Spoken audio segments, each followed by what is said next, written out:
G'day, welcome. Welcome to another live session. Tonight for me, but in this session, I want to ask the question, what is the one thing that has most improved your drawing process or experience recently? And by recently, I just mean, could be this week, could be in the last few months, but relatively recent for the time you've been drawing. And I'm sorry, I've just got a problem. I just can't work out how to post. There's the problem.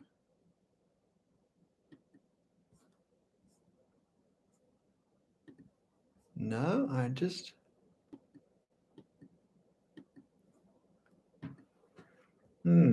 don't know. I was just trying to post. Yeah, hey, hi everyone. I'm just having a problem posting my comment, my introduction comment. Just anyway, so sorry about that. Terrible start. But what is it? What is the one thing that you have started doing, or the one new thing you've heard, or an idea you had? It doesn't have to have come from one of my videos. It can have come from anywhere. But this is your chance. Is to put something in the comment. And if you don't catch the live session of this, then please, in the comments of the video, when you've watched it, can you add your comment of what is the thing that has most helped your drawing process? Actually bloody doing it, says Louise. Yes. Alihan says drawing too much, daily drawing exercises. Well, that's great. It could be to do with understanding some sort of theory, such as perspective, or maybe you've changed how you hold your pen, and that's made all the difference. Maybe it's to do with observation, or you simply draw more, which clearly is resonating with people. Maybe it's you've changed your style or the way you draw in some way that has, encouraged you in some way. Sorry, I'm just still trying to get rid of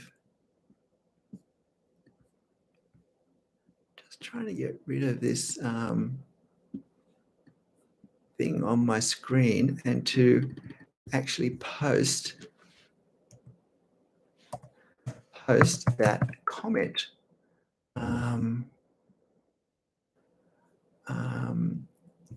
I think the problem was I put an emoji there, and now it's, I don't know, that seems to have locked it in place. I don't know. Or maybe you have picked up a new technique, a new tip. References. Do you mean the photo references that you use, or reference books, or what do you mean by references? But if there's something that you feel has boosted your art, changed the way you do things, and you feel like it's benefited the end result, then tell me. So I thought I'd start with something that was one of my videos, and it was something that I had been not really doing, is to tidy and slightly rearrange the space for more functionality. Okay, yeah, that's a good idea. Give yourself a cleaner slate, quite literally, around you, so that it's not feeling cluttered. That's an excellent idea. Well, the one I chose is one that really has made a difference to how I draw, and I really do this every drawing now.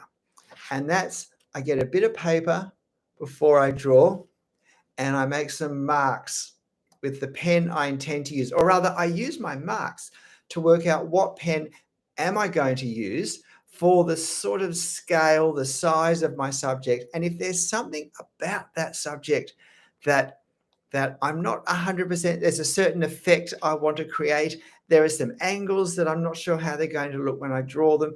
There's some curves that are difficult that I want to kind of practice and get a bit of muscle memory in.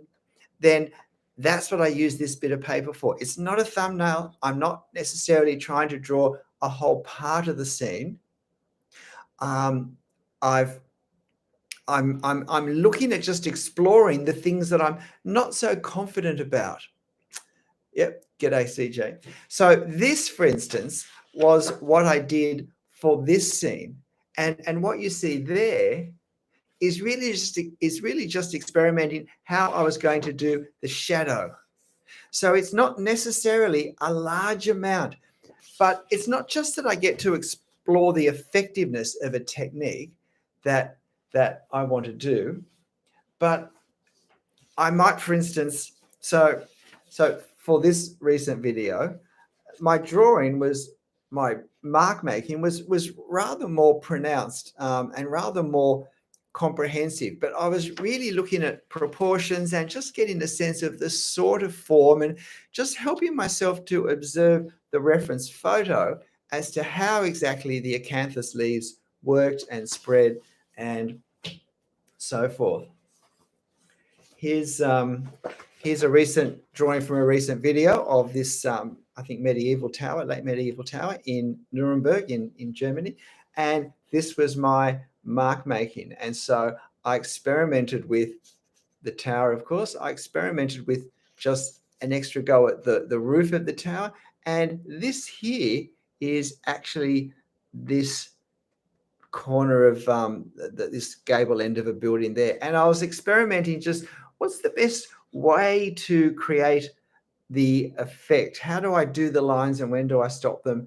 And I found it, and I did it at a larger size so I could kind of pay more attention to how I was going to do it, knowing I would jump down to a smaller size.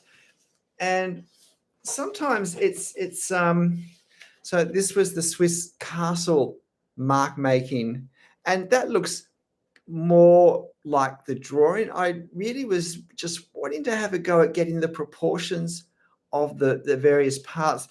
When the subject's fairly simple, sometimes getting the proportions can be trickier.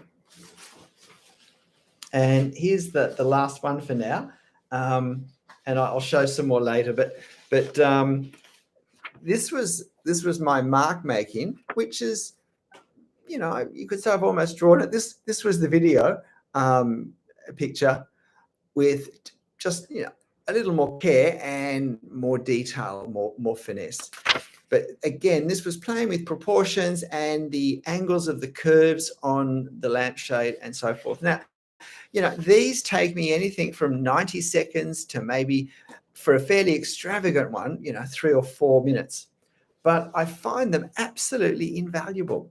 So I have, I think 2 videos that basically deal with that. And it's, I must admit, I thought it was a good idea. I didn't do it all the time before I did the videos.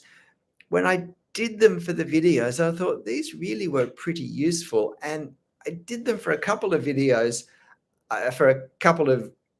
that weren't on that afterwards. And I just kept thinking, wow, this is really helpful. This is really helping me get my head in the right place. It's helping me just get a bit of movement in my hand, in my arm, and it means when I start, I'm in a head start place. I've already got some movement warmed up. I've observed my reference carefully enough to make some marks. And if I haven't observed it carefully enough to make the marks accurately, then I know that that's going to happen, and I know to observe it more carefully when I start. So I find it extremely useful. Jessica's asking me, do I find my pen nibs wear down before I use all the ink in the pen? I use Copic fine liners. I use the disposable ones and the refillable ones. The refillable ones, the problem is sometimes if you press too hard, you can actually push the little ink bit back into the collar, the metal collar that it sits in. And if you drop them onto the ground, you certainly can do that. Now, the reason they're refillable is you can replace the nib, and you can also replace the ink cartridge inside. So it's not as big a disaster as if you do that with a non-reusable, non-refillable one. With the disposable Copic fine liners, I find that if you drop them, the nib, the bit that goes black on the end, the tip, it doesn't push in. It just kind of bends slightly, and you get this kind of irregular, kind of splayed. Okay, what's Lee saying? Actually, she accidentally, I don't know, pushed the ink part of the pen and now has messed up the pen. Right? Is it a refillable? Is it one where you can replace the nib part, because that has been useful. Good morning. I still can't get rid of this thing on my screen, and it's just that it's taking up a lot of space. And sorry, it is just, and I really don't know.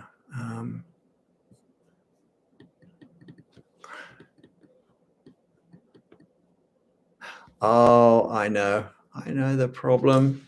Sorry, just let me fix it. I've just worked it out. I've put too many letters in. I've done more than 2. So that works. Please, and if you made the live session, please leave your answers as a comment below. There you go. Sorry, it's just such a relief to have worked out why it wasn't working. Yeah, so I have found that by doing this, by experimenting with the marks before I start to draw, I have found so much benefit in my actual drawings, and being able to start more confidently and more accurately in my drawing. What's Michelle saying? Just joined, but bought a flex nib from fountain pen. Right. Look, I've never used a fountain pen. I've only ever used the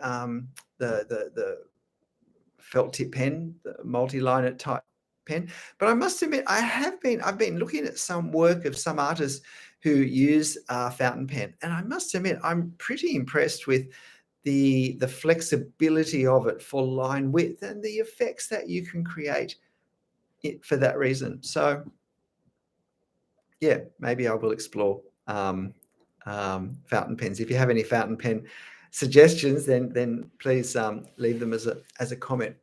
No, I haven't used a glass pen. I'm not sure I even know what you mean by that, Jessica. But we haven't had many comments about the thing that you've done lately that's improved your drawing process. Has no one improved lately? Has no one, from watching a video, reading a book, or just evaluating their own work, done something differently that has worked, and you've consciously kind of benefited from it and continue to try and do it? Come on, someone give me something to work with. While I'm waiting, I'll show you another one of mine. For this drawing of the Swiss lamppost, I just checked the actual shape of one and had one overlapping it. So that was enough. So that took me a minute to draw, and then I put that down and started to draw this one. Pushing past your own self-criticism, Michelle. Yeah, look, that's great. That's great. You know, we want to critique our work, but there's no place for criticism. There's no need to be critical. That's fantastic. Jessica saying drawing with a pen has helped her confidence because she can't erase and has to draw with what she has. Well, that's great to hear, because that's something I've really recommended it. But I recommended it because I experienced it first myself, and as someone who could get too precious about things being correct, about everything being in the right place, and getting very uptight about mistakes and thinking that I ruined things, the freedom that I began to experience with my line work and just with the whole drawing experience when I pushed past that and just drew with a pen, thinking, well, I've just got to do it and cope with it. And if it doesn't work, I can try it again, or I can just move on to something else. It's been an incredibly liberating experience for me. I wish I'd discovered it younger. Just went to a family dinner and my partner uncle gave me a whole, oops, I just lost the whole calligraphy set. Very excited, just got back from it. Yep, well, that's great. That's fantastic. I've bought calligraphy things and then never used them, and calligraphy books and never done them. But look, it's a great way to explore drawing and art and ink in particular. Ali says, my references have helped quite a lot, as the subjects are usually something that I wouldn't normally draw. Yeah, look, that has been something I have found helpful too, I must admit, with this daily drawings, what do I call them? Daily drawing exercises. Yeah, it can be hard to find something. And so, I'm walking around the house thinking, what haven't I drawn? What sort of thing haven't I drawn? Or scrolling through the photos that I've got and thinking, which ones haven't I done? Or what's something different or not too hard, but interesting enough. And it has been good to draw things that I haven't normally drawn before. It's both interesting and stimulating just from the newness, but it really does let us explore our skills in a new way, which is always helpful for building new skills and consolidating the old ones. Okay, we have a recommendation for fountain pens. Toasty Num says, I like drawing my original characters. It makes me enjoy drawing more and also helps me improve. So I guess you do some sort of comic work, and so you create the characters who populate your stories, or maybe you just draw them as one-off individuals. That's great. I lack the imagination for that. So congratulations. Michelle says she finds her vertical lines are slanted when she finishes the drawing. Any tips to keep them more straight? Well, that's not really what we're doing tonight, Michelle. But look, I have a bit of a problem with that simply because when I draw, because I'm recording, I've actually got a camera level with my forehead, and I've also got a light that my arm will hit when I'm trying to do things. And so because I'm a bit cramped, sometimes my lines will start to slope a certain way because I'm not sitting square on. So the first thing I would say is to make sure you have plenty of space for free movement, and that you have your drawing board like square on at the table and you sit square onto it, so that, and the paper is, tape the paper down to make it squared if it moves and that's a problem. So just having everything squared away is really important, and particularly holding your head sort of relatively straight. The other thing is to practice vertical straight lines and to use your whole line, your whole arm.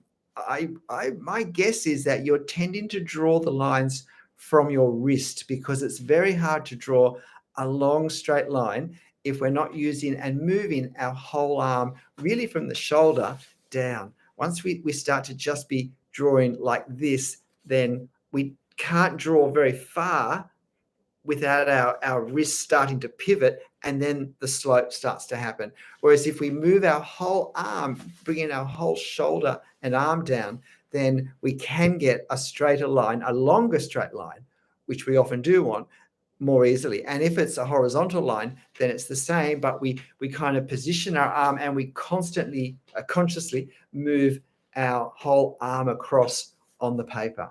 It's really important to practice drawing from our whole arm, especially for straight lines, as well.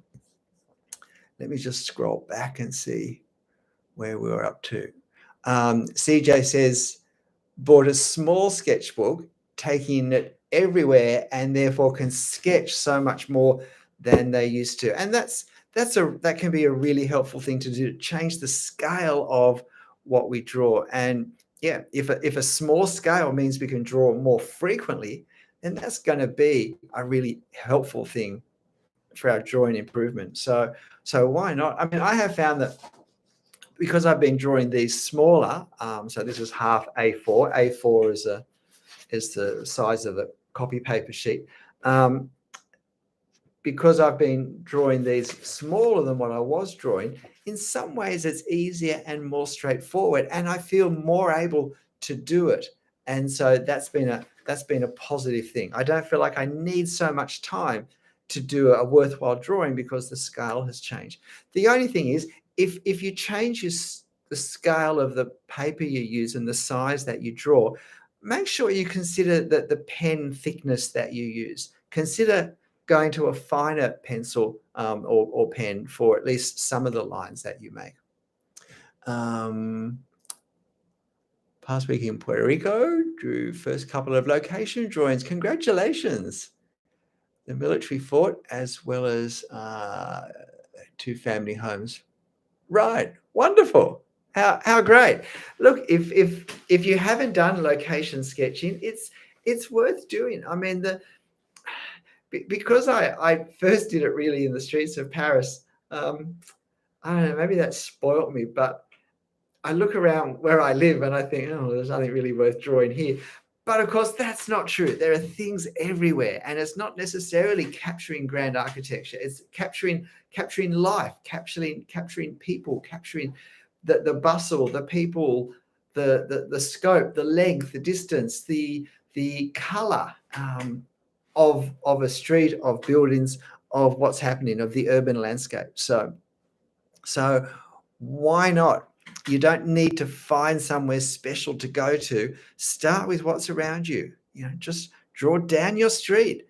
There'll be probably practice there of drawing houses, and there's perspective, and you've probably got gardens and trees, which is more wonderful practice and great contrast with the buildings. So yeah, why not start a location sketching book and aim to do something in that at least once a week on top of whatever else you draw, to just go into a spot nearby, not a big trip, not where you lose 3 hours traveling, but you can just walk somewhere and start to draw.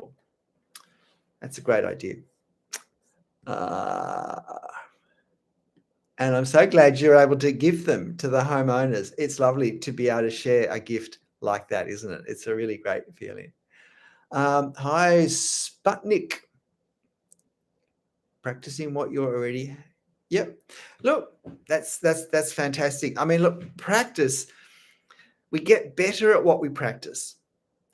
So therefore, we want to make sure that what we practice is good and helpful and accurate, and that what we're doing is a sort of a good interpretation of it.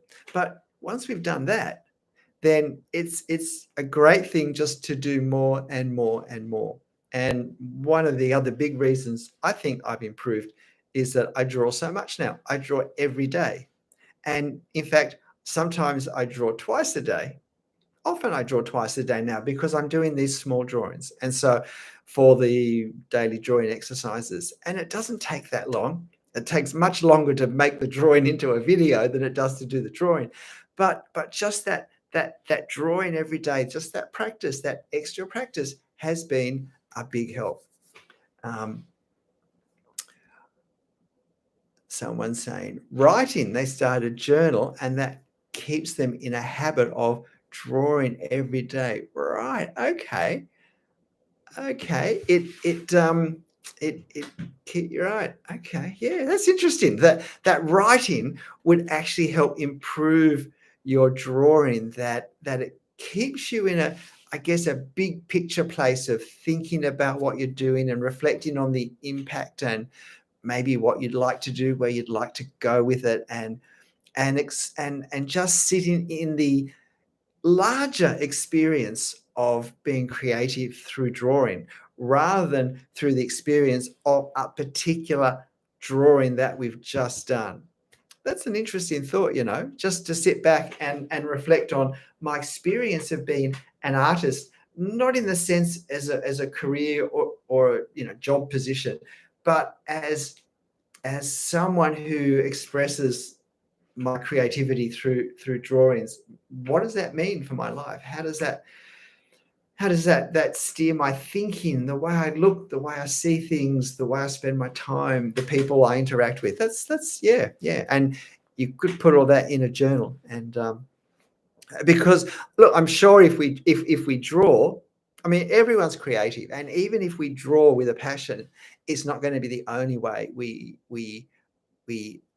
express our creativity. That's for sure. Uh, Bodled Up says, I have some pictures from old San Juan. Could send to me. Right. Only if you took them, because that way you have the copyright and you can give me permission to use them in any way. So, but yeah, that would be great. I've always been a bit shy about asking people to send me photos, because I have to trust them that they actually took the photo and therefore owns the copyright. And that's important to me. I don't want to be breaking the law by posting photos that other people have taken and using them without their permission. My Instagram drawings are largely done from photos from Paris photographers, but they're all used with their permission, and that's important. That's important. If I'm just drawing something for my own educational benefit, that's fine. It's just for private use, and that's valid private educational use. But I shouldn't actually post them on social media legally because of copyright, if that's the case, if I don't have the permission of the owner of the photo, because I'm using their creativity as a reference point or a starting point even for my creativity, and that gives them a say in what I've done. So that's important to realize. But yeah, so it makes me a little bit shy to ask people for photos, and also because I think I could get millions of them. But yeah, a little bit of, I'm assuming it's going to be that kind of that Spanish kind of American West or Southwest Texan Spanish kind of, I guess I'm thinking of the I can't even think of the word of it now. I'm not American, but yeah, that Spanish mission architecture, that sort of look, which would be fun to draw. A thing that helped me, Benji says, is working on really diverse pieces. So there's always a large number. Okay, so that's interesting. So Benji's saying that he feels that doing a range of very different things, so that he's always kind of on edge and pushing himself. And I assume it's him because of Ben, but it may not be. That's part of what stimulates the interest and creates a beneficial end result to his drawing, her drawing, whoever, their drawing process. That's great. So do I actually have to draw shadow in form? I've seen many drawings on Pinterest with a very special way of shading without following to form. Repost. I don't know if you talked about it or not. No, I haven't talked about it. And there may be some problems trying to post links on YouTube in the comments. I did look that up, and I'm not sure that I would have seen the link even if I'd seen the comment. So YouTube doesn't like, it's part of their anti-spam policy, so that people can't basically hijack the videos in the comment section to send people to sites where they're going to get scammed. So I don't exactly know. Do you actually have to draw a shadow on? Do you mean like cross hatching to indicate where there's shade and shadow that helps to create the effect of form? Is that what you mean, Lee? Because I mean, is it a special way? Well, but look, I mean, any graphic effect you see anywhere is something that you can try yourself and you can use yourself. And if it's something that you think can be useful to your way of drawing and the subjects you draw, then why not give it a go? I mean, look carefully to see how it's done. And I know I talk a lot about not copying the actual artworks, not copying the line by line artworks of others. But, for a particular technique, it's not going to hurt to do it, once or twice, as long as you don't try, like, just to help focus on what exactly are they doing, as long as you don't then try and pass it off as an original artwork, because it's not. But there's no harm in doing that just a little bit to understand how their line work or ink work or whatever they're doing to create it operates. And then, though, to try, more importantly, then to apply it to some new subjects that you've drawn, and to try and incorporate that technique into your work and see how it goes, and see if it does what you're wanting it to do or not. I'm actually not really on Pinterest, so um, it's just so hard between, even just with Instagram and YouTube. I spent so much time looking at my phone that I just don't feel like I've got room for another platform. So Alahan draws too many cows. Okay. Michelle says that she finds having the mindset of drawing to get to know the subject instead of the outcome has loosened up her inhibitions. Okay, so seeking to understand what she's drawing and not being so worried about how it's going to look. So she stopped, like, trying to create the end drawing before she started, and she's just seeking to really pour her energy into understanding the form, the shape, the texture, the values, the color, whatever. That's a great focus to have.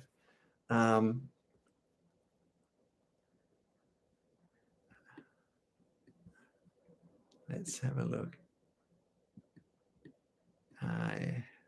Oops. So Ian says he sketched the Three Sisters last time he was at Katoomba. Fun time apart from all the tourists sticking their noses in. Yeah, that's great. Yeah, drawing from life is. I'll be driving through Katoomba tomorrow, and I don't know that I'll have time to sketch the Three Sisters, but we'll certainly be passing them by. Yeah, I think it's nice having people come and have interest in what we're doing when we draw outside, and it helps us to kind of feel at peace with what we're doing as well. If we can master the fear of how someone might react to what we've done. Aparna saying, once I drew a bench on a rough paper first before drawing it out on the canvas, and it was amazing as I made no mistakes. Yeah, that's great. That is, I guess, what I was talking about. So since then, I'm learning to quickly draw difficult objects on a sheet of paper before going on the canvas. Absolutely love your video, Stephen. Such an inspiration. Thank you. That's very kind. I'll show you another one of the process that I said I've been using of late, which has really helped my drawing. And so here was a windmill that I did recently, a surprisingly popular video. Yeah, it's funny the way I think of how the videos might go, how popular the subject might be. And sometimes ones that I almost don't do because I think, oh, it's a bit ordinary. And what do I know? But look, that's all I drew. That's all I drew. I was really just trying to just get used to putting the pen on paper, get started that morning. And I thought that probably the trickiest thing was going to be the sails, and just to help me understand the shapes that I was drawing, and is this going to work the way I'm thinking I'll draw them? Yeah. And so again, that took probably 2 minutes maximum to draw, and then I did the drawing. I didn't need to have experimenting for the trees and the, like, there are some things that I can draw confidently enough that I don't need to worry about exploring marks. But in any drawing, there's always one or two points or one or two benefits I find for just exploring my marks beforehand. Surf Birdie says she journals in cursive each morning, and it's a good warm up to drawing. Look, I hadn't thought about it. Just actually the physicality of certainly cursive writing, and particularly if you write in ink or a fountain pen or whatever tool you draw with. yeah, it's putting marks on paper in a controlled way is a great warming up exercise. So I hadn't thought of it that way, but it's a great idea. How do I get myself to draw? I can't seem to get good ideas or right reference nor motivation. Spartanic, look, this is where I hope my daily drawing exercise drawings, subjects that sort of probably achievable for most people most of the time in a 10 to 20 minute time slot. And I give you the reference so that you don't have to look for something to draw. You don't even have to think of something to draw. And if you say to yourself, well, I'm just going to draw it whatever it is, you don't even have to work out if you really want to draw it or not, because there's a commitment to drawing and a commitment to drawing whatever Stephen posts on his channel. And so you have a go at it, and then you win an opportunity to surprise yourself. I mean, look, there are days where I draw because I'm making videos, and that's part of something that I'm doing with the bigger picture of my life. And it's not so much the actual one video I'm doing for that day, or it's not so much the one drawing I'm doing, but it's the fact that I'm working at and exploring teaching, and drawings are the context for my teaching, as well as something I really enjoy doing from the artist side of me. So I think the thing is to not wait for motivation. Like if I decide I want to become better at drawing, then I have to have some sort of commitment to actually drawing, and to get past the point of, do I feel like it? Because there are very few things we'll become excellent at if we only do them when we feel like it. It's very hard to achieve too much if we just do it bit by bit. We have a very long block at our home, and it got extremely messy in what I call the bottom part of it, which isn't really visible from the house, and it was really quite discouraging. It's become so overgrown, and from the sides it's moved in, and so there's not so much space in the middle. And we have very poisonous snakes here, and deadly snakes here and stuff. And I have found that by going outside 2 or 3 times every day and doing 10 to 15 minutes of yard work, of sort of raking up the weeds and cutting things back, but doing it every day, I cannot believe how much I've achieved in clearing so much over the last few months, over winter. And I was particularly keen to do it in winter, because in a Sydney winter, these things don't really grow much. So it's not sort of 2 steps forward and 3 steps back, as it regrows. So it's been great. And of course, drawing is the same. If we just do it, and we do it repeatedly, even for a relatively small amount, it is amazing the consolidation of skill and development that we create for ourselves. And I feel like I've done that too. I'll show you another one. This was my mark making, and I really was exploring all the circles and how round the urn was before I then drew the actual one. And it was only in the actual one that I put all the detail. I was really just wanting the overall form, and to get a bit of muscle memory in exactly how I sweep my arm to get, and then also how hard was it going to be to position these circles and to foreshorten the ones as they go towards each side. So, that was my preparatory marks exercise for that one.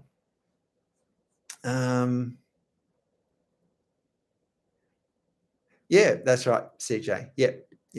Don't wait for motivation. I went to a seminar once, and the first speaker got up and said, how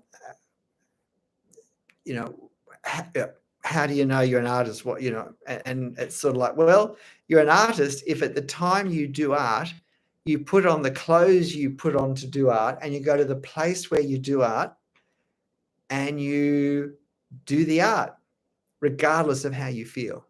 That's how you know you're an artist, because there's the commitment, and it becomes this thing that you make a choice about, that you want to do, but you don't sit around waiting for the inspiration. You actually start first and go with what you're wanting to do rather than how you're feeling.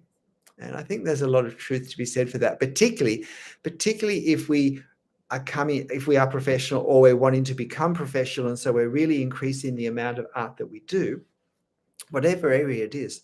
It's just gonna sneeze.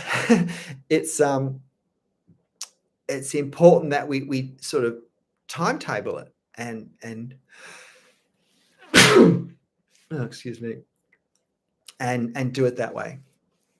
Cross hatching. Yes, cross hatching lines can be curved, and if we're cross hatching, say, a sphere, then curved cross hatching lines are very helpful. And look, I if you look at I did a video of a big bronze eagle, Imperial Habsburg eagle. That's a sculpture that sits on a bridge in Vienna, and I think it's a good example of curving our hatching lines to represent the form that's underneath them. And so, yeah. And look, hatching is not the hatching. Hatching is when you just got one line, and cross hatching is when you've got multiple lines that you cross over at an angle. Cross hatching really does take some experiment, and we don't all come to the same conclusions, but in the end, it's the way to do it, and the way we slope our lines, and how much we slope them, and when we slope them, and all those things. They're the things that help create our own personal individual style. So I gave you techniques from Murray Ball. He did an Australian cartoon, very Aussie, outback Aussie cartoon called Foot Rot Flats. And so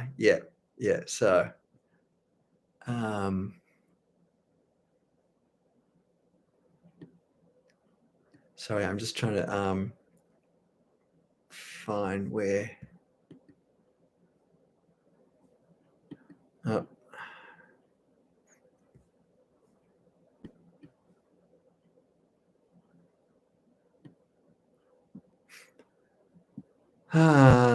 dear, hang on. Okay, can't draw but can draw stick men. Then enjoy the stick man, and that would be great. Obese Raven says, I recently started drawing and I learned that line confidence and breaking up an outline, especially on trees, makes it look a lot better. Absolutely. Nothing will make drawing less fun than being very intense and feeling that it all has to be perfect, and really focusing on everything so intently. I mean, we need freedom and confidence to develop in drawing lines, and in many ways, the faster and more freely we can draw our lines, I think the better we can become.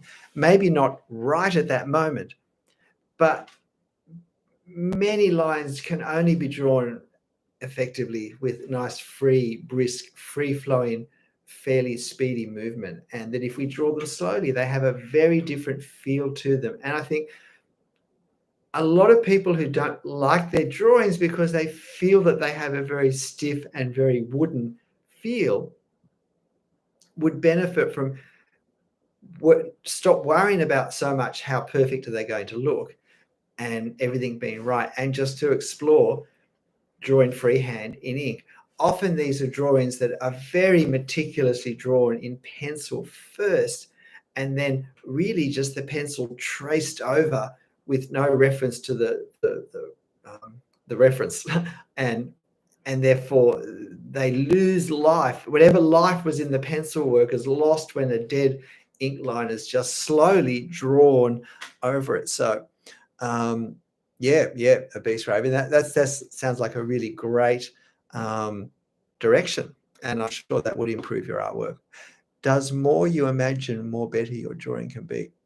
I think you're asking the better your imagination, the better your drawing can be. Look, it can be, although it could encourage us just to keep trying new things too quickly and not sort of like what's the phrase?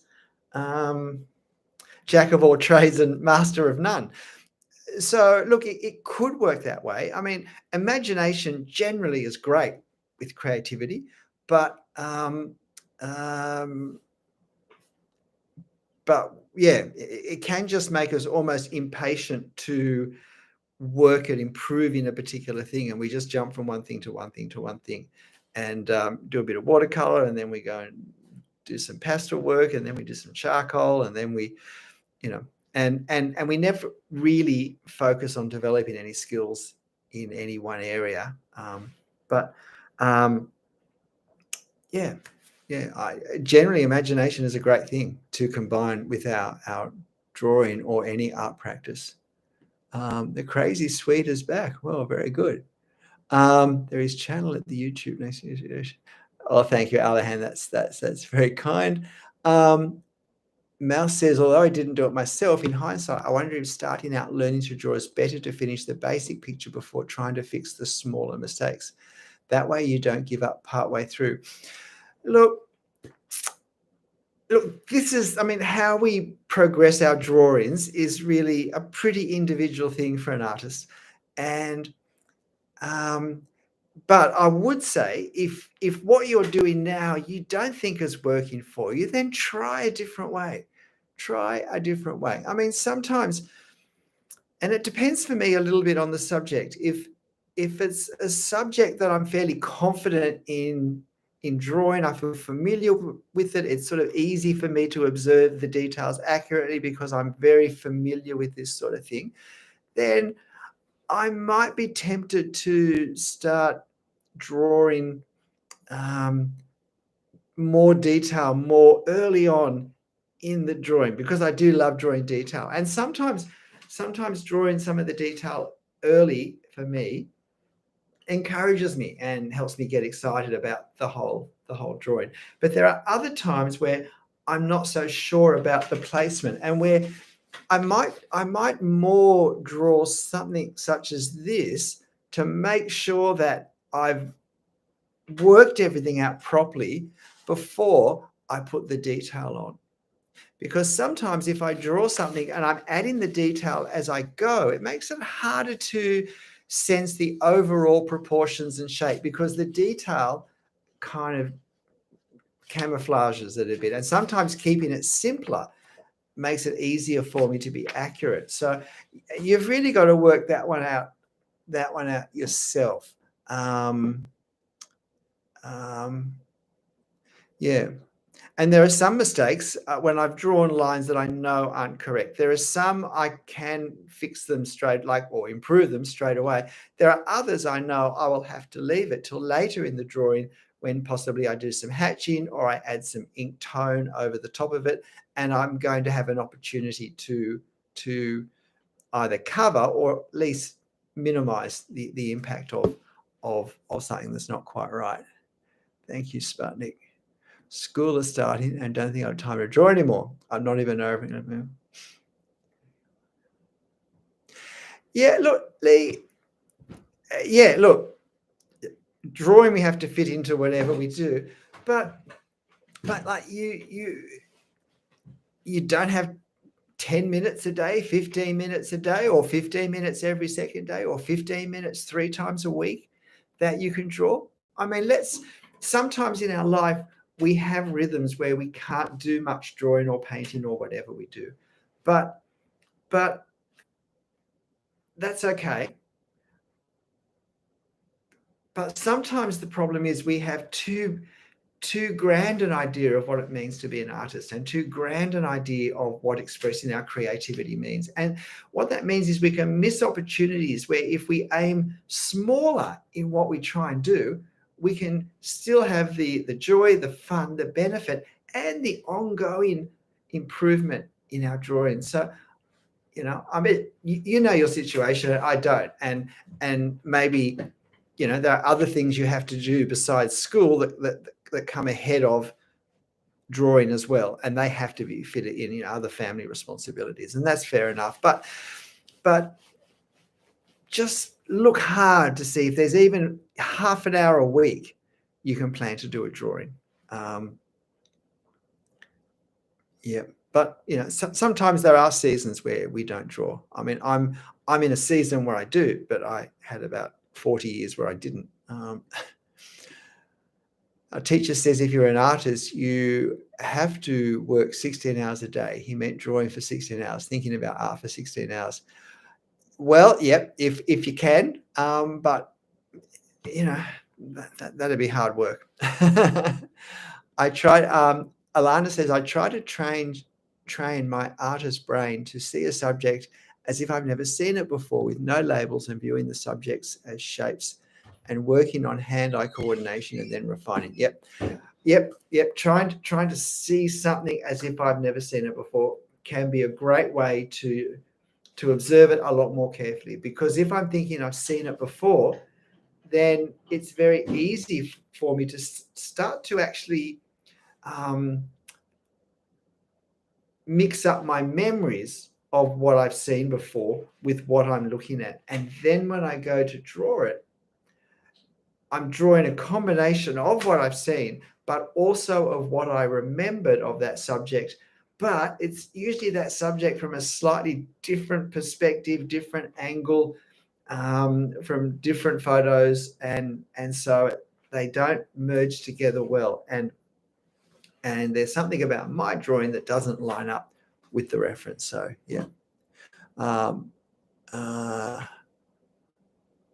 Discovered an old covered bridge about 25 minutes away. Bodled up says, headed down there for some more location. That sounds great. Gosh. Yeah, we don't have covered bridges. They're I think a very American thing. Are they sort of a New England thing? Is that where they are? Are you sort of like around Connecticut or somewhere around there? Is that where you are? Have I got the right sort of thing in my mind? But I think I must have read an article once that was on covered bridges like 30, 40 years ago. And we don't really have them in Australia. But yeah, if they're what I'm thinking, they would be a fantastic drawing subject. So good luck to you. Why wouldn't you do that? Okay, is there anyone listening who hasn't told us what's the thing that has most boosted, helped their recent drawing practice? The thing that really has just opened up a whole new level of improvement that they hadn't had before they understood this or appreciated this or practiced this or saw this or whatever. Here, I'll show you the drawing I did for today's drawing exercise, one of the sculptures on the Charles Bridge in Prague. All I really did for that was I practiced the head, the face, and the silhouette, and worked out what size pen would let me get the details I needed. Did I need to, could I get things with a 0.3, or would I need to use a 0.2? Because I was wanting to use a 0.3 overall, but I wasn't sure if it was too thick to get the nose and the chin and whatnot. So making the marks let me explore that. So sometimes there's just a very specific thing that we want to explore with our marks. Do I watch cartoons? Look, I don't watch much TV at all anymore. I mean, I loved cartoons when I was young. I loved Astro Boy. Probably the first manga I guess it's anime, isn't it? Because it's animated. Loved Astro Boy. I really wanted to be Astro Boy, and I love Bugs Bunny. I really love Bugs Bunny. I found Bugs Bunny so funny. And I read lots of cartoons. I read lots of Superman and Batman and all of that, and Peanuts and all of that. But I don't really watch much TV now. My videos have been most helpful because I give interesting subjects to do every day. I just did that statue, and I did not want to do it anyway, and it turned out pretty good. Great. And that's the advantage, Surf Birdie, when we take the attitude that I'm working on my skills. I'm not producing artworks. I want to get better at drawing. It doesn't really matter what I draw. In fact, if I draw unfamiliar things, it may be easier for me to see how well I'm doing. So yeah, I'm glad that's really worked for you. Eastern Pennsylvania. Yeah, well, that's not too far from Connecticut. Yeah. Look, thanks. If bottled up, if you want to send it to me via Instagram as a DM, that would be great. Beast Raven says the perspective video that I did helped them understand perspective much better than before. That's great. Yeah, look, don't start me on perspective. I can't believe that there are so many perspective videos out there that are so incredibly unhelpful to the artist. Like they just are so limited in what they say, and they're so designed for this very theoretical, conceptualized architectural rendering of a particular building to simply highlight it for clients. That often is a view that doesn't particularly even look natural, but it's to showcase the building. And but in the videos on YouTube, it's just a box, and we look at it and we think we've understood it because it looks pretty clear. But then when we go to draw, we can't work out how to apply it at all, and we feel like the problem must be us, when in fact the problem is the video. The video hasn't yet told us what we need to do in a real life situation with that. What happens when the ground goes down or the ground's going up? What happens when the street curves around a corner?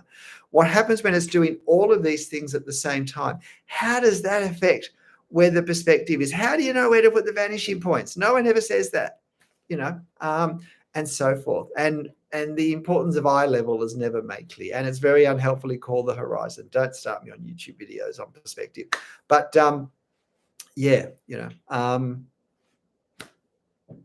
so understanding perspective is helpful, but understanding that not everything we watch is necessarily helpful is also really important.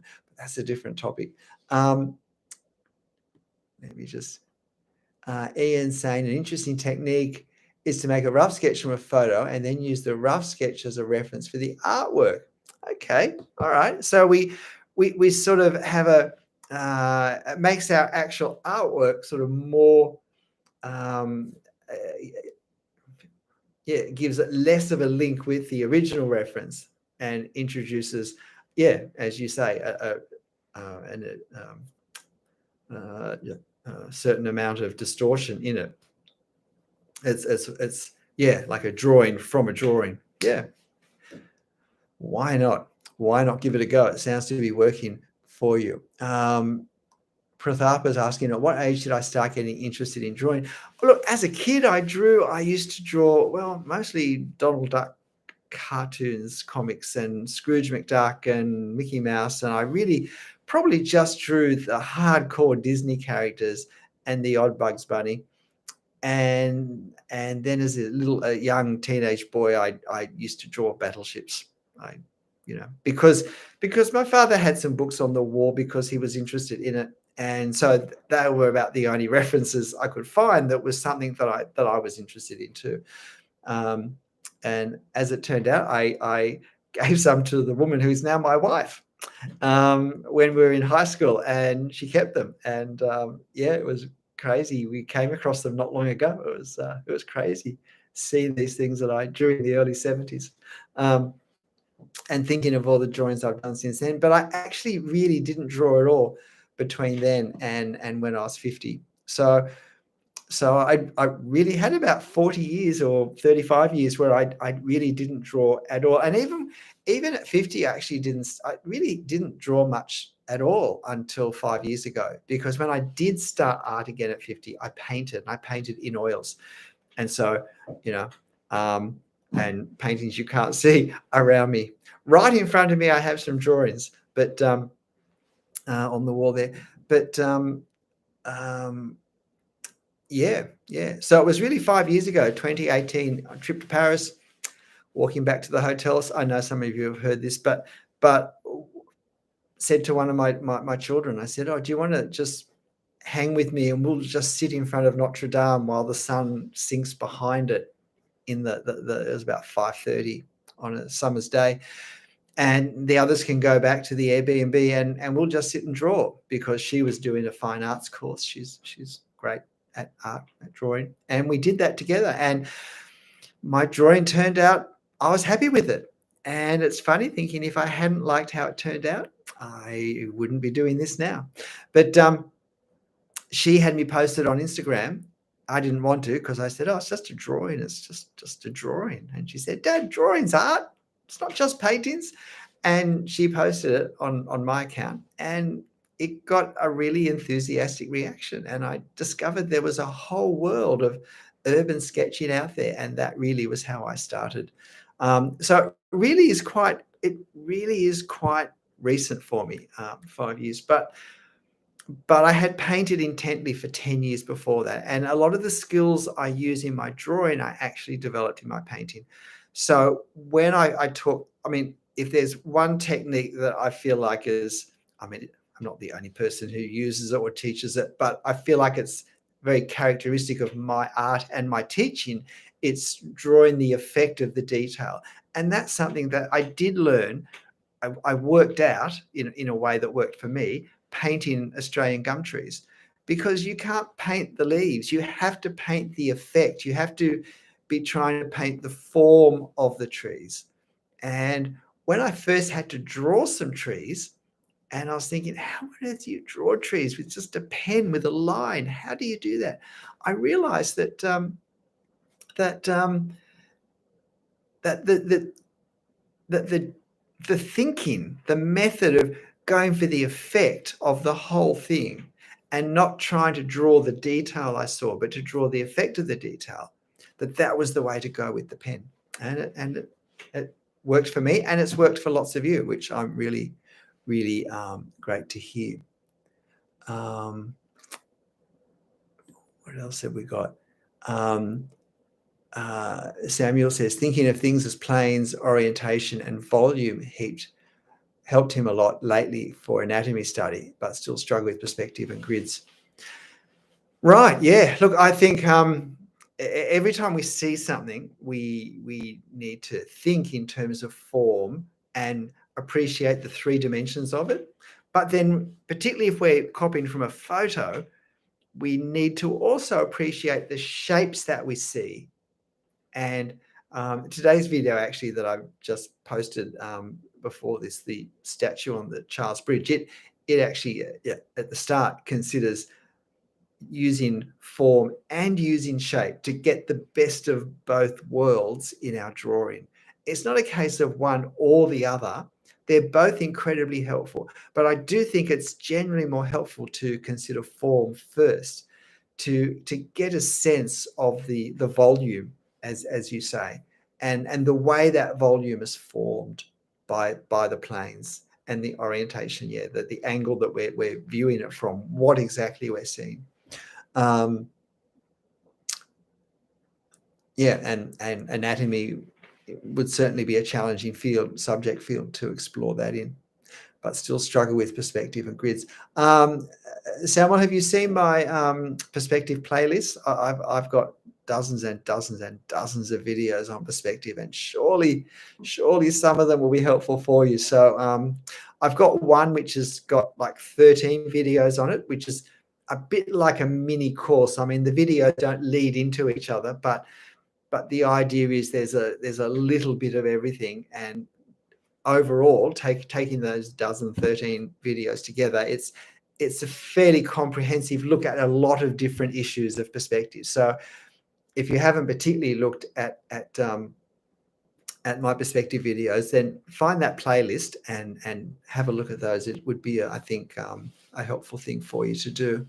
And when you say grids, I'm not sure what you mean. I use the expression grids to describe the way that I started drawing my big YouTube drawings. If you've seen those, they're fairly detailed and need to be fairly precise, because they're all famous buildings, so people know what they look like. And I would do a 4x4 grid on my reference, and then a 4x4 grid on my drawing paper, and then I'd use that to transfer, not the little detail, but the perspective angles so I wasn't drawing those freehand. I was using a grid to transfer. Is that what you mean? Because if that's what you mean, I do have a few videos on that as well. So you might find that helpful. Marco says he had a teacher once who said, if you want to learn perspective, just do a lot of perspective drawings.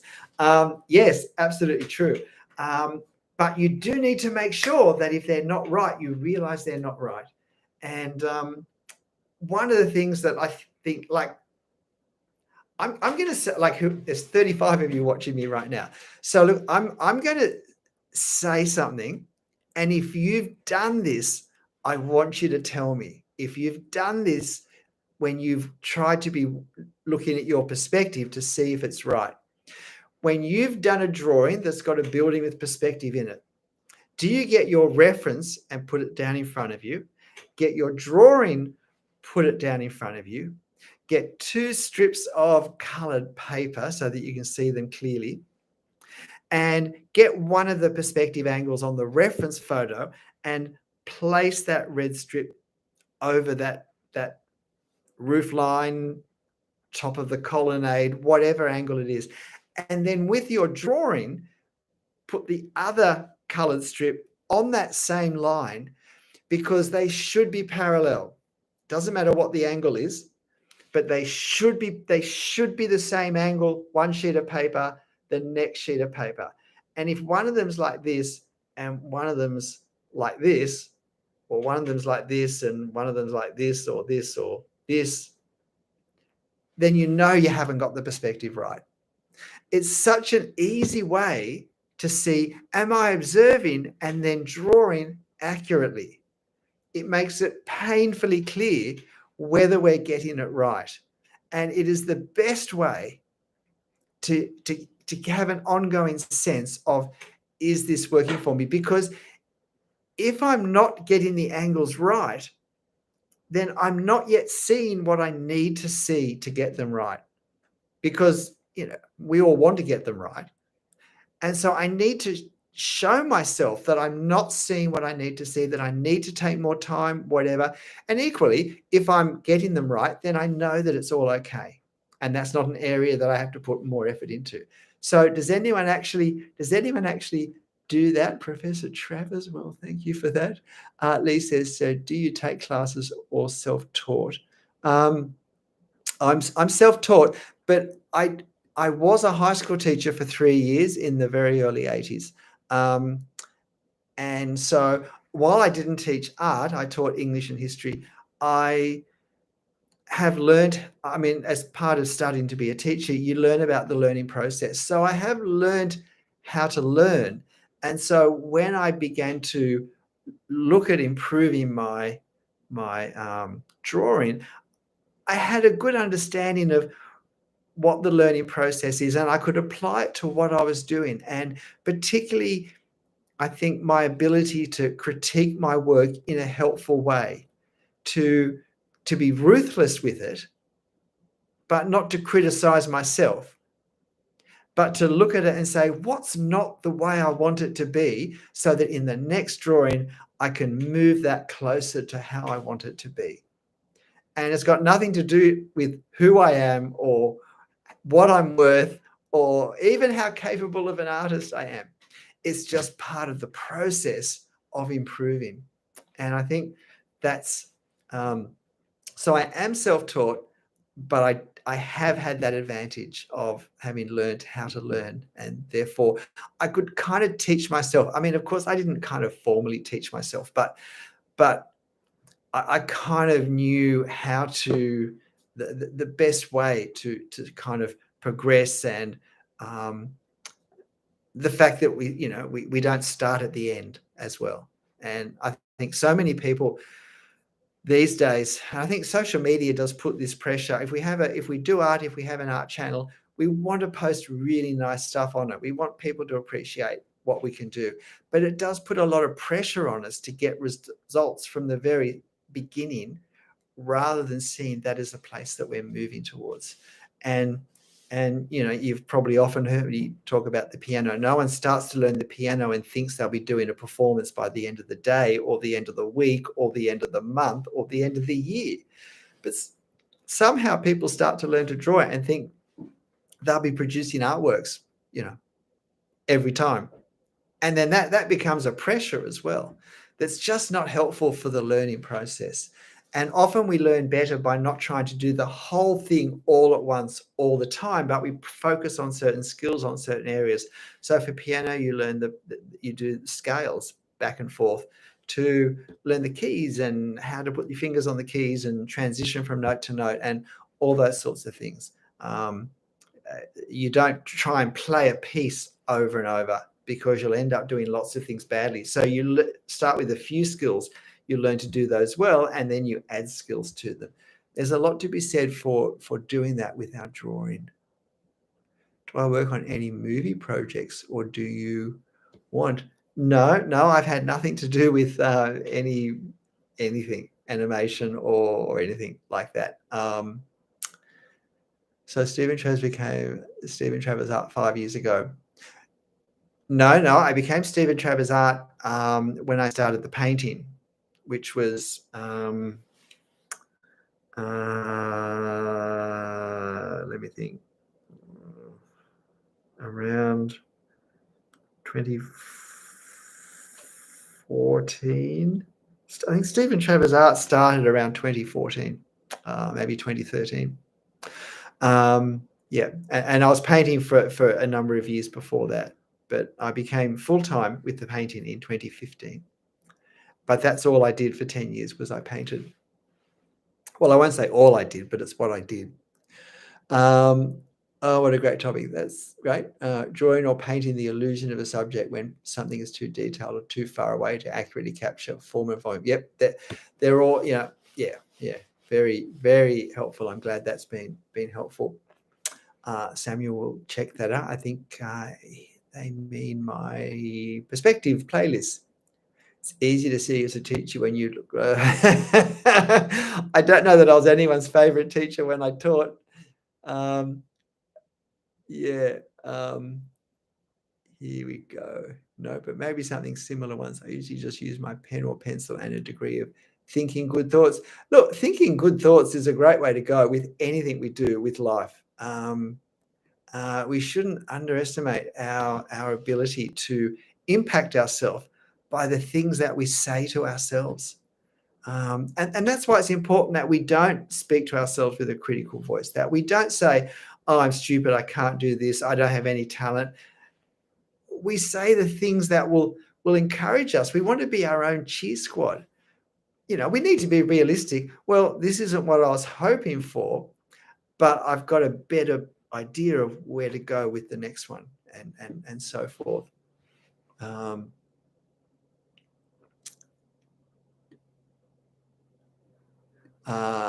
Nicola says that they check with their pen or pencil. The same thing with portraits or animals. And Me Too To Know says similar. That's great. I speak to people frequently about the idea of learning how to learn. Oh, well, that's great. That's a really helpful thing to do. Alana says, yes, checks angles to make sure they're the same on both the paper and reference. Yep, that's great. And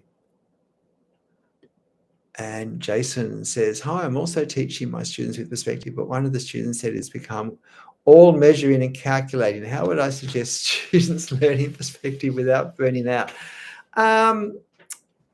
Jason says that he's already internalized perspective, but found students struggling with the balance of intuition and calculative. Yes, look, it is. It really is a balance, I think, between intuition and calculation. But again, I think the problem is that a little bit of knowledge can be a dangerous thing, and we watch an overly simplistic. I mean, this wouldn't be the case, Jason, with your lessons and your students, but I think we watch an oversimplistic video on perspective that is just a box on a plane with two vanishing points, and we don't know how they get there or why they're there, but we all make sense at the time, but we go to draw and we haven't fully understood foreshortening. We haven't fully understood the way that as the shape of the box is distorted, all the architectural elements on the box are distorted as well in a predictable pattern, which is why we talk about calculations. But we can just draw what we see. We don't have to understand any of perspective unless we're drawing from the imagination. But if we're drawing from references or from life, we can, if we observed it carefully and could draw what we see, we don't have to know any of the theory. So again, when we get, I think we often fall between both worlds and end up badly. We fall between not realizing that if we just look at it carefully well enough, we can nail it. And we also fall between seeing perspective videos that we understand, but then when we actually go to draw it, we can't work out how they apply to what's in front of us or why they're relevant to what's in front of us. And so often we're trying to put vanishing points where we don't even really understand why or how, but we feel somehow that we need to. It really gets very confusing. How to make perspective fun? I don't know. I mean, I suppose I've been self-motivated, like I've wanted to learn to understand it and to use it firstly just so that I can do good drawings, and then I want to understand it enough so I can verbalize it for videos. But give them other things to draw. I mean, I don't know what context you're teaching them, Jason, but give them other things to draw. Always put softening things, put trees and shrubs and things around the buildings that just take the pressure off it having to be so exact. Kevin's saying, how to overcome intimidation of drawing complex architecture? Are you asking me how to do that? I'd say learn to see the basic underlying forms of the architecture and simplify it. At its most basic, it's a box with another box maybe going through it, protruding slightly at the front or something. And then on that front box, there's columns, and maybe there's 2 stories. And then on the top of the columns, there's a triangular pediment. And then behind that, there's a mansard roof or something, pitched on front and back sides and a squared off top, something like that. But we see the underlying shape first, and then we're always looking for alignments where whatever decoration is there, we're looking at what things in the decoration sit on the same plane, and which ones line up exactly, and which ones will line up a bit differently because they're on a different plane, and so that just changes things slightly. But it's learning to see the patterns. I find perspective is all about the patterns. It's learning to understand the patterns of perspective. If I understand it in theory, then it helps me to see in my reference what's happening. And if I can see it more easily, more quickly in my reference, then I can draw it more accurately, more easily. And so I find it is helpful to understand perspective theory, but I think of it in terms of the patterns. In fact, I've got a video in my head that it's all the same information that I've got in 100 videos on perspective, but it's just a different way of packaging, having the focus on seeing the patterns so I often talk about the fan shape pattern of angles, but it's seeing all the different patterns that different parts of perspective have, and then looking to find those patterns in our reference to help us observe the reference more carefully. Marco says, understanding the cone of vision was a huge help for him. Mate, I don't know what that is, but I'll Google it afterwards. I'll just make a note, cone of vision. I have lots of gaps in terms of formal art courses because I've never done them.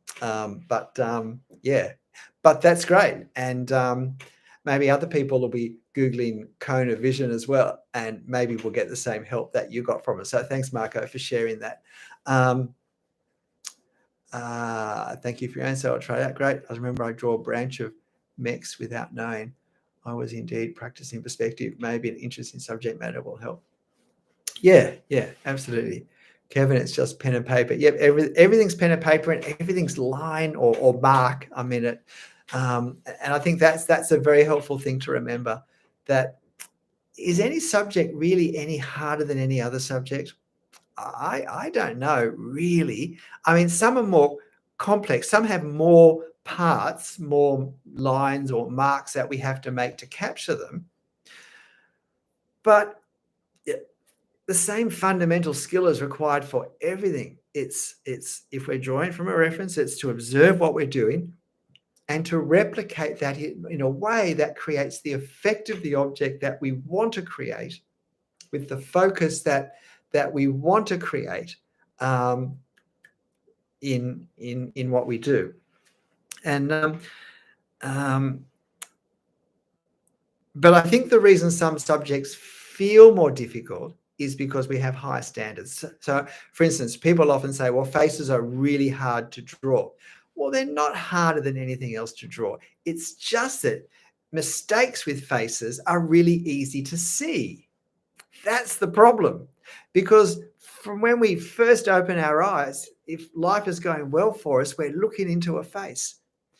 Before we can talk, we're intently looking at our mother's face and maybe sometimes our father's face, and as we grow up, we're looking at friends and teachers, and we look at faces and we can perceive tiny indications of how the person's feeling from very small movements and indications in the actual. And so by the time we're kind of 15, 16, 17, whatever, and trying to maybe draw faces seriously, or 30, 40, 50, 60, if we have such an intuitive sense of exactly where the features are in relation to each other and how the eyes look when they're looking in the one direction, and all of this from all sorts of angles, because we've spent our whole life doing it. If we don't get it exactly right, then it's obvious. We can tell that there's something not quite right with the face or the features or the eyes, the alignment. We're very, very fussy with how faces look because we know how they are. Whereas with trees, I mean, gosh, I don't know. If I'd missed this bit of leaf there, wouldn't have mattered. I mean, nobody would know. Nobody's going to say, oh, gee, that's not really like a tree. But if I got the eyes at slightly different levels, people would be looking at my drawing going, oh, bit, not quite right there, chum, So I think it's not so much that some subjects are more difficult than others, but we see mistakes in some things more easily. And I think and the equivalent is perspective with buildings. Because buildings are, in essence, fairly simple shapes with sometimes a lot of fussy decoration all over them. And I love drawing that fussy decoration. But when we look at the building as a whole, we're looking at the fundamental shape. And therefore, the way those shapes distort when we see them from a certain angle, well, we've grown up looking at buildings and we have an intuitive sense after a certain age of how those distortions are, how the lines angle, and in a scene, how they angle consistently from that one viewing place. That's why eye level is so important. And therefore, if we don't get that right in our drawing, we kind of intuitively know that it's not quite right, even if we don't know why. Whereas if we draw trees and nature, mountains, rivers, meadows, there's a lot of flexibility. Things don't have to be exactly in the right place to look right. As long as our technique for representing them looks okay, then they'll be fine. But there's a precision in things such as perspective in buildings and faces and anatomy in general, not just faces, that we don't have in a lot of other subjects. Thank you, Marco. That's very kind. Yep, anatomy is fairly difficult. So many proportions and complex forms. Yep. And look, I would say if I wanted to do any artwork that required anatomy, such as people in comics, I'd be probably, if I possibly could, I'd be trying to find and to do a really good anatomy course that was designed for artists, not for doctors. But I just think that would be a great investment. I haven't needed it because I just do little people in crowd scenes on streets. But I think that really would be worthwhile. Yeah, thanks, Bertie. Volkian says, I can draw faces easily. It is drawing the rest of the body, especially the shoulders. Yeah, I hate shoulders too. I really hate shoulders. I've never heard anyone else say that. So that's great. But yeah, really hate shoulders. Cannot bring myself to make the body asymmetrical. Yep. Look, it can be really tricky. I talked about if you've come in midway on this and you've missed it, the point that I made about the thing that I've done, which has improved my drawing, is to, before I started drawing, even one of my 10 or 15-minute drawings, I spend 1 or 2 or 3 or 4 or 5 minutes just making some marks on a sheet of paper that prepare me for some of the things, some of the challenges that I'll face in doing that drawing. And I have found it is so incredibly helpful. And I've shown you some where I have not drawn much at all, just a few spatterings of marks. But for this drawing the other day of the Sydney Ferry, that was my preparatory drawing. I mean, I kind of half drew it, but I drew it very quickly. But I was really wanting to explore the proportions of the reference because it wasn't a subject that I've really drawn before. And but it's basically like the basic form, but without the detail that I put in so. But it also let me explore the hatching I was going to use for the front of the ferries, and these ferries are sort of catamarans in effect. So I find that very helpful. Or for this picture, this was my preparatory drawing, which almost looks like a different artwork, and you can see me experimenting with the ellipses. And then I thought, well, they were too narrow, so I did a larger ellipse. And then I began to play with the shape, and then I didn't actually get, I thought, the proportions or the symmetry very good. So I just got one of my Copic markers and just kind of redefined it by doing that. And like, I kind of like that more than I like this. I think this has a nice kind of bold and graphic look. So, and then I'll just show you this one. This was drawing yesterday, of drawing the effective detail with engineering subjects, the Sydney Harbour Bridge. And you can see that what I focused on in my preparatory marks was just the sort of marks I would use to draw the effect of the layers of ironwork, the layers of steel seen foreshortened from a certain perspective of the arches of the bridge, and the patterns that steel work looking through those layers at this angle created. How was I going to capture that effect? And you can see why, learning to draw the effective detail is so tremendously important, because it doesn't matter whether it's bricks on a wall. I mean, I use that same principle to indicate the stonework on the front of the pylon that is used to face the pylons. But I used it for the trees and the shrubs down here. So, incredibly useful technique.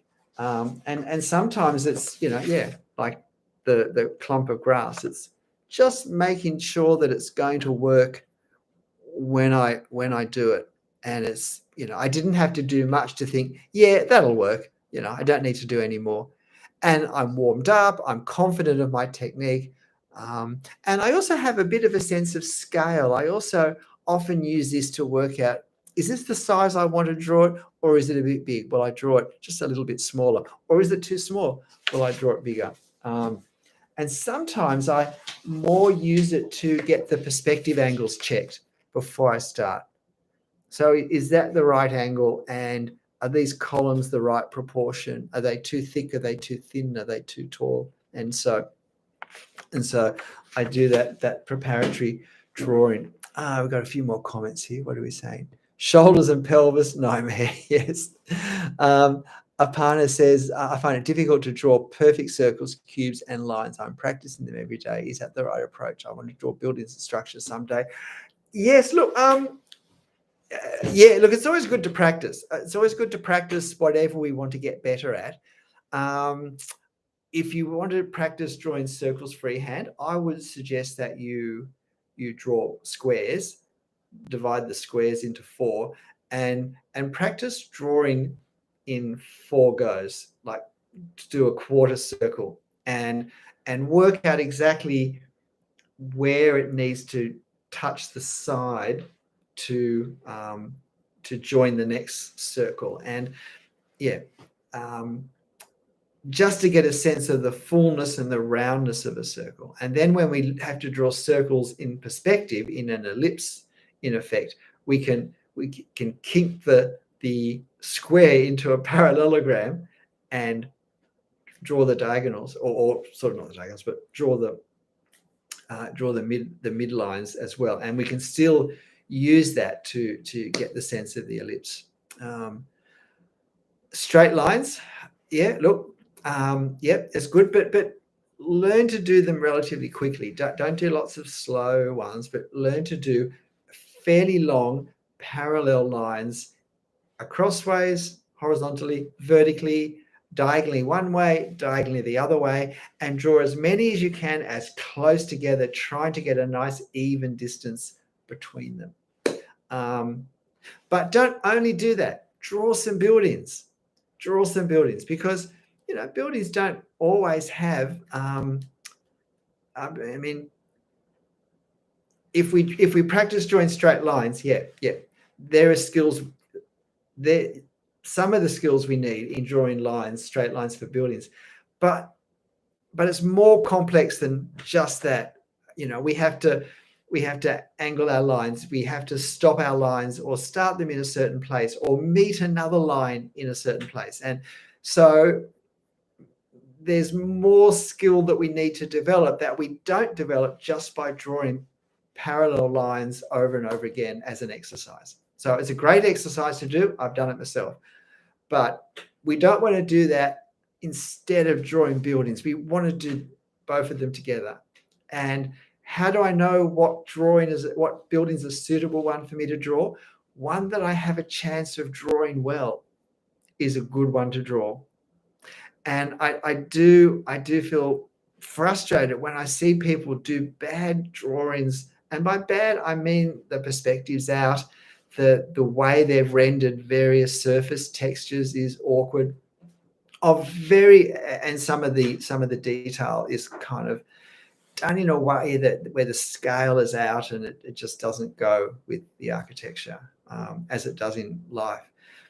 And I think it's just such a shame that their love of this building has overtaken their ability to draw it. And because when we go beyond what we really can draw in architecture, it's usually because we really love the architecture. And I understand that. I get that. I remember the first time I stood in front of the Richelieu Pavilion in the Musée du Louvre and thinking, man, I would so love to draw this, but I will never be able to draw this. And of course, I've drawn it so many times now, but on that day, I couldn't have drawn it. And if I had tried to draw it that day, I'd have done a bad drawing. And that wouldn't have helped me. I was better off choosing subjects that I had a chance of doing well. And sometimes that's just part of a subject. It might be the spire of a favorite building, not the whole building. Maybe if we think of the Hôtel de Ville in Paris, maybe I'll just draw that lovely tower. One of my favorite towers is that tower. But I won't try and draw the building under it. I won't try and draw that amazing facade with all those statues. I'll leave that for further down the track. So choosing something that we have a chance of drawing well, I think, is a really important part of encouraging our improvement. Yep, yep, you've done that too. That's great. Excellent. Me too. Yeah. And sometimes I don't know if you saw this video. Not many of you watched it, so maybe you haven't seen that. But it was also drawing the effect of detail, and that's all I did for that. And that was enough. Like you can see that shape there is that shape there. That was enough to give me a sense of, oh yeah, this is going to create the sort of effect I want to create. And so then when I started, I was kind of warmed up. And it's not just warmed up, but it's also I had a bit of confidence that I was on an okay trajectory to start this and progress it. My pleasure, Aparna. Ran is saying, I think the thing that has forced me to improve the most is drawing with pen or throwing away the eraser. It makes me accept the randomness in making up. Yep, absolutely. Like some people are going to get ads soon, so can you please not click them away as a little favor to me? That would be great. Yeah, absolutely. How many people, there's what, 35 of you watching. How many people, tell me, how many people feel almost a slave to their eraser, that that they wouldn't dream of drawing without an eraser? Yep. Okay. Well, Volkian's just jumped in using a pen is scary. It gives me FOMO. Right. Yeah. Look, Jessica used to. Yep. Yep. Look, I used to. I mean, I had some drawings that I felt were more eraser than pencil, and then the paper. You know that feeling when the paper starts to kind of give because you've erased over it so much, and it's just so worn down, and the paper fibers start to peel. Surf Birdie does, but slowly transition in. Never thought about it like this. Drawing with a pen has really helped with the bad habit. Yep, getting over that. Great. That's great to hear. I just found it's been incredibly liberating, and it's helped me accept anything. Oh yeah, yeah, okay. Ian's being funny because he paints. So yeah, as long as you paint in oil, and I did have the wonderful experience for 10 years that any mistakes, just paint over, not a problem. Hello,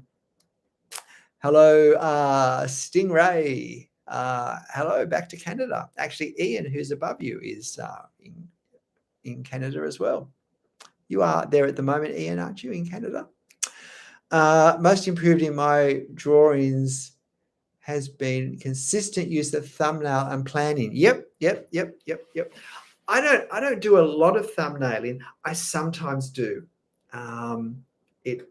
Particularly, I think, because the drawings I do now are quite small. In some way, the reference photo is my thumbnail. But when we have a larger scene and we're trying to kind of cut it down and get a sense of what's working, and particularly if we want to explore not just the composition, but the values that we use, thumbnailing can be really helpful for getting a feel for where are the high values, the mid values, and the low values going to be. What are the contrasts? How are they going to be, and how will they look overall? And planning is great. Okay, so you're permanently in Canada, Ian, right? Yep. It's always I could fix that. I could erase this. Yeah, that's right. And because that's great that you're not a slave, Janie. And I think for some people not a problem, but if you have a bit of a perfectionist personality, really you can end up being chained to your eraser and feel that if a line's not absolutely perfect, you can't leave it. You have to, and then because you've got these two tiers of line drawing, there's the drawing the line in pencil that you can erase, and then there's, if we use that as a guide for an ink line afterwards, then that makes the drawing the ink line a far more scary, perilous experience. Whereas if we just draw with ink, well, firstly, we really have to push our observation skills, but we also have to commit to what we do and just go with it and loosen up and just feel a little more free and be prepared to maybe accept something a little more relaxed than what we want. And so I have found that very, very wonderful. What made me stop painting in oil? Um, um, I did those pencil drawings in Paris that my daughter put on my Instagram account, and it went bonkers. I went from getting 20 to 30 likes a post to getting thousands of likes a post. And it encouraged me to keep drawing. I mean, I did really enjoy the drawing, but it had been a bit of a lonely experience down in my studio painting by myself. And I just really love the connection and the encouragement and the thinking, wow, people like it. And I do enjoy it. Now that I'm drawing again, I really enjoy it. And I mean, I had some commitments for some art exhibitions, some painting exhibitions that I had to do lots of paintings for at that time when I just started drawing. But as I've got rid of all those obligations and finished those exhibitions, I just drew more and more. And Instagram went crazy and I just couldn't believe it. And then the YouTube channel had lots of attraction for it. And I got to discover that I really am as much a teacher still as I am an artist. And so in some ways, YouTube brought together these two sweet spots in my personality. That's been great. And it's been, I mean, I know social media can be harsh and cruel for people. And, but, I could number on this hand the number of comments that I think the person was trying to be unkind out of thousands and thousands of comments. So it's just been a wonderful experience. And so, yeah, that's that also helped me shift. But the fact that I love drawing as well, and I think I'd painted for a long time. And I think with my painting, I'd kind of, I won't say perfected, but I'd developed this technique that worked really well for me. And I think I partly just got a bit bored with it and didn't really know where to go. But I wanted to have a looser painting style, but just couldn't. And I have been thinking since I've really loosened up with my ink drawing, my drawing style, I really should go back to the oil painting and see if I could get a really gestural oil painting style, something a lot more graphic than kind of the more angled towards realism.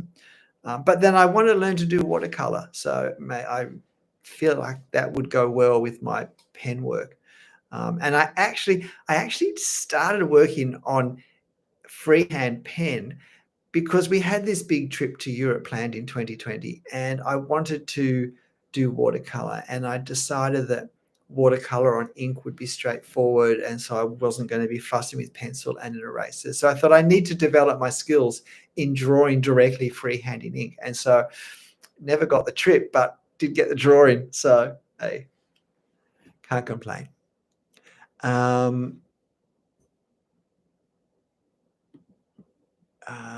Hang on, let me just scroll back. Me too. The race of both friend and friend both is my friend, both physical computers. I feel much more free in my art when I realize that I make has to be. Yes, absolutely, Stingray. Yep. Yeah. No longer having to be perfect is a wonderful place to be. And it doesn't mean that we're careless. It just means that there's no pressure and no judgment, and we can enjoy the process and we can experiment too. That's the other thing I found. When we have a perfectionistic mindset, when it has to be kind of perfect, we're not free to experiment because we can't experiment without taking risks. Is which post still there? My Paris post. If you go back to Instagram, if you go back to what is it, 20? The trip was 2018, so 2017. There'll be my paintings. All my oil paintings will be there. And then suddenly there'll be some drawings of Paris and some from Berlin. And then there'll be lots of drawings. And then there'll be some more paintings from when I was doing things for the exhibitions. And then there'll be lots of drawings. And then at some point, the pencil drawings switch to ink drawings.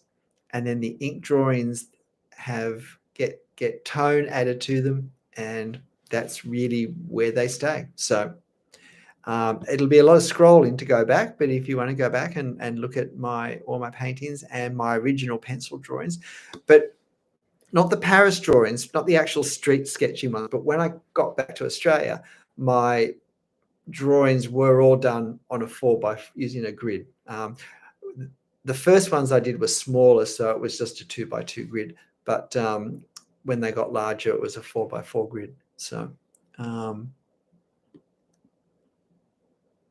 Rana says, carrying a sketchbook with me everywhere also helps drawing people at the subway station, sketching the equipment at the dentist office, even drawing my lunch can be so satisfying. Absolutely. Lots of people draw their morning cup of coffee every morning, their morning cup of tea, the croissant on the plate.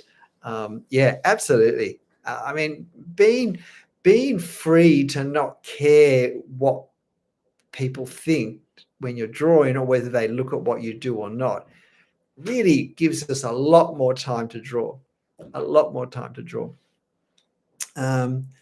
It is a bit easier sometimes if you do it on the other side of the world, though, rather than in your local town where everyone knows you.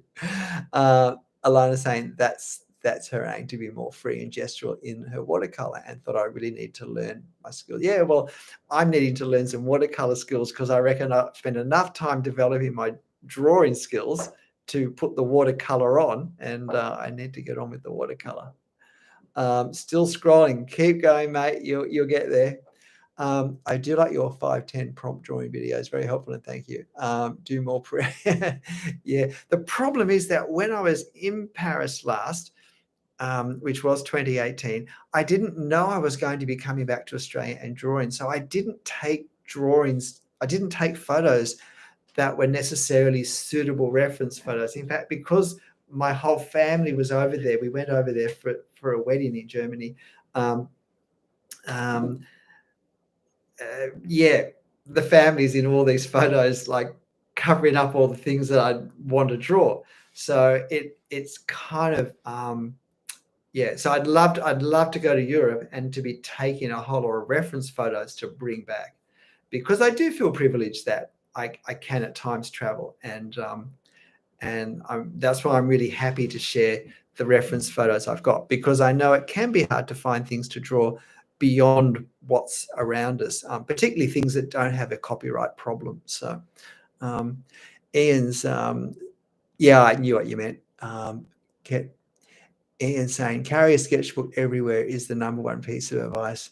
Mind you, I had 2 trips where I carried a sketchbook all around Europe and didn't do a thing. I had like 5 kilos of art supplies one trip in a backpack that I lugged everywhere and never did anything. I did one very little pencil drawing once early on and just carried it everywhere.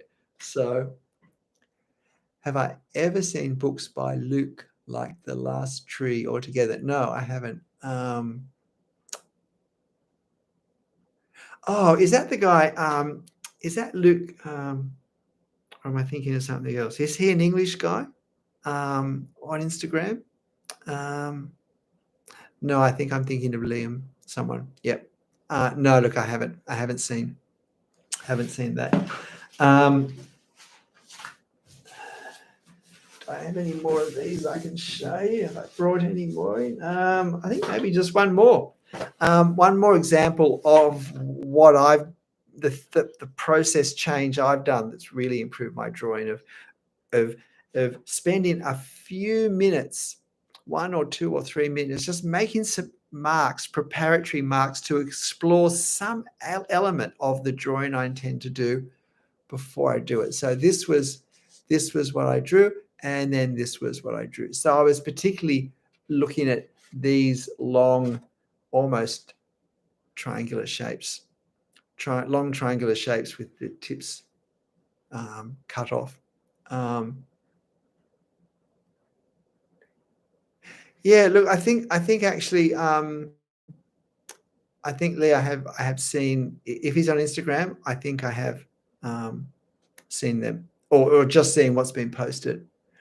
Um, so Rana saying, when moved to South Korea, didn't draw for almost a year, found an art buddy to sit in a cafe and just doodle together. That's great.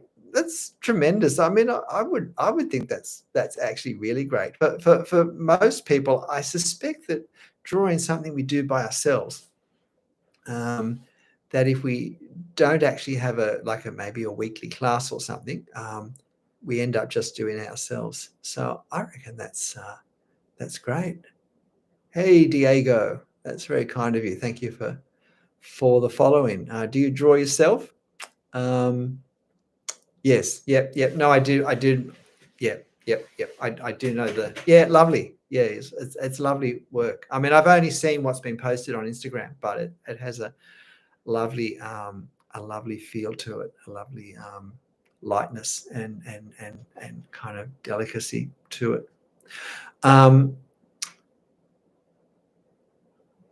Whereabouts in Spain? I find waiting for appointments is a good way to fit in extra drawing. That would be great. But do you want to know how I spend my time waiting for appointments? Sitting on my phone, answering comments for YouTube videos. I have to do that all the time. And I am sorry that I don't get to all of them anymore. I really do try to, but it's just not possible now. But I really do appreciate them. And I almost certain I do read all of them. But look, they're often helpful for others. And what I really like is when people answer other people's comments or questions, especially when I haven't got to it at that point. I think it's lovely that a community develops that starts to share its knowledge and the journey that we're on with our drawing. But yes, having a small book that you can draw things, although it would be frustrating if you're drawing people and they keep getting up to go to their appointment ahead of you. But it certainly helps to get rid of that frustration when you get there on time for your appointment and you discover the doctor's got 4 people ahead of you. So look, we're probably done for now. Oh goodness, it's almost 10:30. Oh, Alahan's just scrolled back enough and he's found my pencil drawings. So well done on my Instagram feed. So they're my early. The very first one I did was the one of Notre Dame. That was the one where I sat in front of it with my daughter, and as the sun sank lower behind it, I can still feel the cool warmth of the air, if that makes sense, and the pink blush of the sky with hints of gold behind Notre Dame. And we were in its shadow. It was just a magic moment. And that's one advantage of doing location sketching that you may not appreciate if you haven't done it. And that's that somehow it anchors you to the location. It anchors you to the location so much more.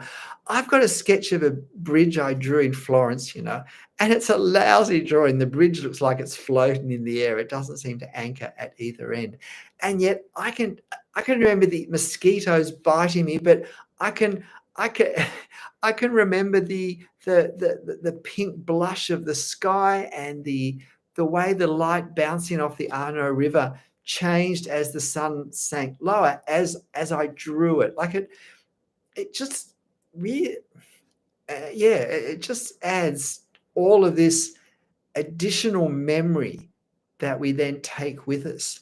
I drew one of the pictures I drew was in Paris was of Notre Dame from the back. It was from one of the bridges that crossed the river, and there was a Spanish busker, Diego, right next to me, and I can still hear him singing. It was like I was being played for as I was drawing. I can remember the crowds of the people and the weather and the sun and there's just so much more. Whereas if I'd just taken a photo, it would have been more accurate. But I would remember not the moment at all of taking the photo, and I would not remember all these things. So it's not just that we have a drawing as a memory at the end. We have all this concentrated memory from being intentional in the one spot. Like when on holidays, you just stand in the street for 30, 45 minutes in the same place. Nowhere unless you draw in that location. So my hair is less white. Thank you. Ian said I had a bunch of sketch from Port Douglas that I made a vacation. Great way to, yeah, very much. Have I seen the Spanish cathedrals? No, I haven't. Look, it's crazy. I have not been to Spain, but Spanish is the only European language that I have a little bit of understanding of. So it does seem a bit crazy that I haven't got there. And actually, Sydney is on the same latitude as Madrid. So the climates of Australia and Spain for many parts are really quite similar. But yeah, Sydney's on the latitude south, that Madrid is on the north. Oh, wonderful. Well, that's great. That's great to hear. Yeah, I'd love to think that I encourage people to draw.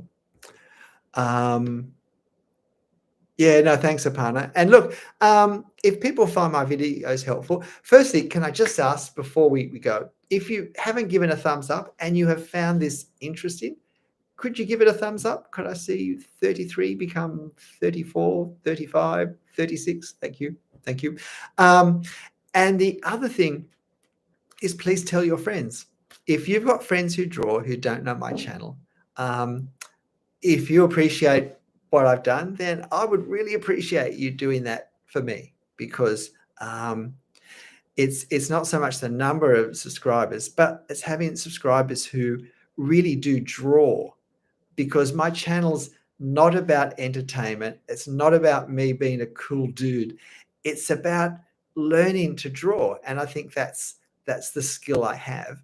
And they're not entertainment videos. If there's no reason to watch them if you don't want to learn how to draw. So if you've got friends who are wanting to learn how to draw, then please tell them about my channel, and I would really appreciate that. Going to share it with your uni. Well, thanks, Alahan. That's very kind. Thank you, Volkian. Right. Yeah. No, thanks, Rana. I do feel that, I mean, rendering, I think by that you mean what I talk about, like representing textures. Yeah. And that's a key area of drawing the effect of detail. Absolutely. That's great. I'm glad that's useful. You should share on Instagram. Yeah. Thanks. I always appreciate the little ads I get from different people on other platforms. Oh, okay. You saw my Insta from your teacher. Oh dear. Thanks, Ket. Appreciate that. Oh, thanks, Ian. Yeah, no, appreciate that. Okay, look, let's. I'll disappear before we hit 2 hours. But yeah, thanks for joining. And if you've watched this, then please in the comments, please share what drawing tip or practice or approach or thought or methodology have you discovered recently that has really helped boost your drawing improvement and your drawing pleasure. No, I don't use reservoir pens at this point.